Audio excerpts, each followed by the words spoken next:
Hello বন্ধুরা, সবাই কেমন আছো? আশা করি ভালো আছো। আমিও খুব ভালো আছি। আজকে চলে আসলাম মাঠে ঘুরতে। দেখো আমরা ঘুরছি, তোমাদেরকেও দেখাচ্ছি।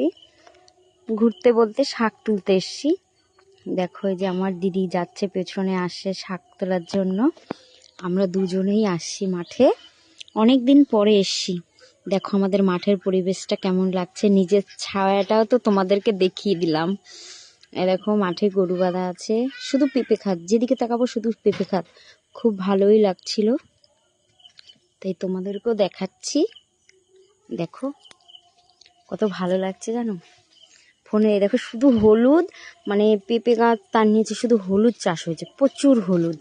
যখন সবাই হলুদ তুলবে না, তারপরে এমনি লোকাল কত লোকে তুলে। দেখো স্যালো, এই যত চাষ হয়, চাষের মাঠের এই যে স্যালোটার থেকে জল ওঠে, এটার থেকে জল যেয়ে এখানে জমিয়ে তারপর ড্রেন মতো আছে, মাটির ভেতর থেকে বড় মোটা লোহার পাইপ আছে, সেখান থেকে নানান জায়গায় যায়। এখানেই শুধু চাষ নয়, বিশাল বড় এরিয়া নিয়ে চাষ হয়, অনেক দূরে দূরেও হয়।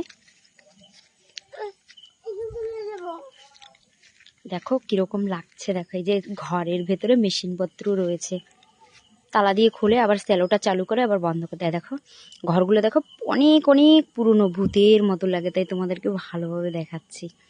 দেখো ভূতের ঘর ওগুলো। চলে যাচ্ছি সামনের দিকে, ছোট্ট একটা গলি। দেখো ড্রেন, এই ড্রেন দিয়ে জল যায়, যার দরকার হয় সেখান থেকে ফুকো করা আছে, ওখান থেকে জলটা নেয়, আবার মাটি দিয়ে করে দেয়।